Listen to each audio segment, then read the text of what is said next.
The thing about Nairobi is that it's the most interesting city you'll ever be in. To be honest, the most interesting city you'll ever be in. What's up, guys? How you been? How you doing? Akiniwamiss sana. I know it's been 2 months, but we are back again with another video. This is Heart to Heart by Cultured with TessWess. My name is TessWess, T to the E to double S. You can just call me TessWess, whichever you prefer. Naja, it's been a hot minute, but we're back with audacious stories because this Nairobi is just full of audacity. I feel like we have replaced oxygen with audacity because it's too much. Imezidi, and I just hope that you enjoy the next couple of stories that I'm about to tell you. And again, please stay tuned till the end of the video because there's always a lesson at the end of the video. I really hope you enjoy. But with that, let us start. So one day, I called someone. I call up a friend, or rather, we had started talking with someone who I grew up with from a really long time ago. So we are chilling, we are talking, and he's like, "Yo, let's hang out." Me at the back of my head, a back of my stupid ass head, I'm thinking, this is a date, honey, this is a date. So I did the most. Nikanda, I got my nails done, I got my hair done. I did the most makeup. I don't think I've even done. Even now, I don't even have makeup on. Okay, I have a little bit of makeup. Like, you know how you do your makeup like you're actually going on a date. And then, because I was going to visit this person's house for the very first time, I decided, let me buy a gift. Sio mimi nikispend 1 hour in a city of Nairobi nikitafuta the perfect gift. Yani nimezunguka everywhere. I spent all my time. Nimezunguka left, right, and center. I find something, I'm like, it's not enough. It's too flashy. So I got the perfect gift. I'm actually a very good gift giver. So I got the perfect gift. Sinkajambi, awesome, perfect. Plus, just to give you a backstory, this is one of those people that I grew up with who I had a huge crush on growing up as a kid. So when he hears these stories. Anyway, so I had a huge crush on this dude when I was growing up. So the fact that he's asking me out on a date, again, this is in my head. The fact that he's asking me out on a date, to me, I'm like, hey, I'm vibing. I'm like, yes, let's go, honey. I'm prepared. I'm ready. So ikafika time ya kupatana. Nikamwambia, I don't know how to get to where he stays. Akaniambia panda matufika hapa hivi, I'll pick you up from there. I was like, okay, fine, that sounds fine. Ushaifika mahali ukasikia your heart has sunketh. Your heart has gone below the earth because the embarrassment is just too real. So ikifika place yenye, so this is what happened. They were in traffic, or this person was in traffic.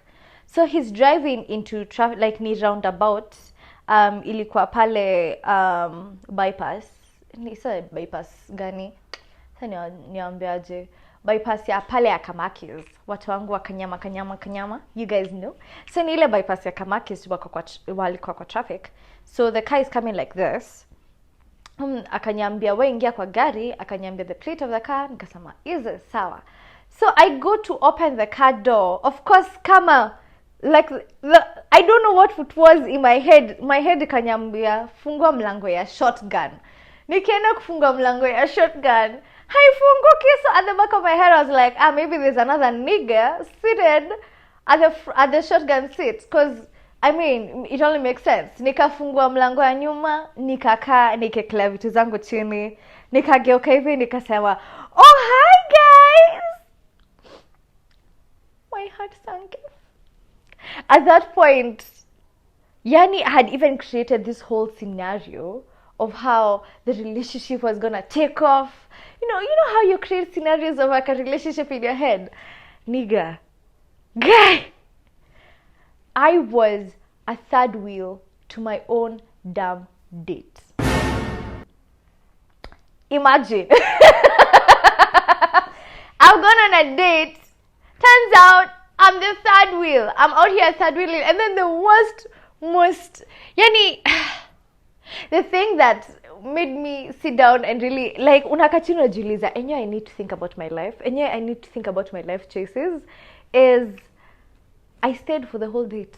That was the most pathetic thing. I stayed for the whole damn date. And at the end of the day, nilikaa chini nikajiuliza, as in wow. Like, wow. For reals, wow. You guys, men will just make you feel like you're going crazy, like you're mad.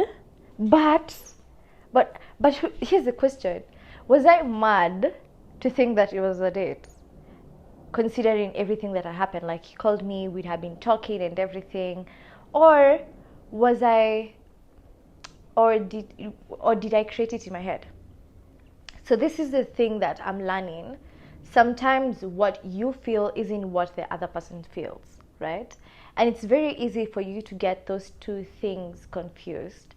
That inafika mahali, you think that, let's say we're having a conversation together with person X, but whatever person X feels is might probably more than what I feel, right? And just because we're having a conversation, up until they actually state that they want to date me or they want to take me on a date. So we need, as especially most females, especially if you're like a hopeless romantic like me, you need to learn that there's a huge difference between someone saying, let's hang out and let me take you out on a date. Those are two very different things. And I think we get our hearts broken very easily because we think that it's the same thing, but it's not. And sometimes someone can tell you, let's hang out, but it's actually a date. But to me, at the back of my head, what I'm learning is, as long as you didn't mention the word, let me take you out on a date, but it's not a date. But they were just chilling. I have no emotions put into whatever event this is. So we'll go, we'll eat, we'll have a good time, and then I go home. And if you catch feelings, that's on you, by the way, because you didn't specify that you wanted this to be a date. Because someone asking you to go out on a date with you is that they are asking you to give them the opportunity to, what's it called? It's like an interview, because a date is like an interview. So it's an interview into a relationship, right? So you need to be careful, but you shouldn't give up on relationships just because you've had really bad instances. Like, for me, that was so embarrassing. Oh my god. It was so embarrassing. But the thing that, I mean, how many times can you even tell people that you've actually gone on a date and found out that you are the third wheel in that date? It's embarrassing. But the thing that I'm learning now is be specific and actually be around people who are intentional and specific. And, you know, such experiences, they're not the worst thing. I mean, I learned a new restaurant, I ate well, I got drunk, I did a thing that I always wanted to do for my birthday, but I did it earlier. So for me, it was a win. I mean, at the end of the day, I mean, I got my feelings hurt, but it was a win. And plus, the person that he brought was such an amazing chick that I felt like but I have no reason to be pissed off. Usually feel unapatana na dem, like it's like meeting up with your ex and your ex has a better version of you and you're just like, imagine I get it. Imagine I get it. Imagine you are right. But that's just the first story.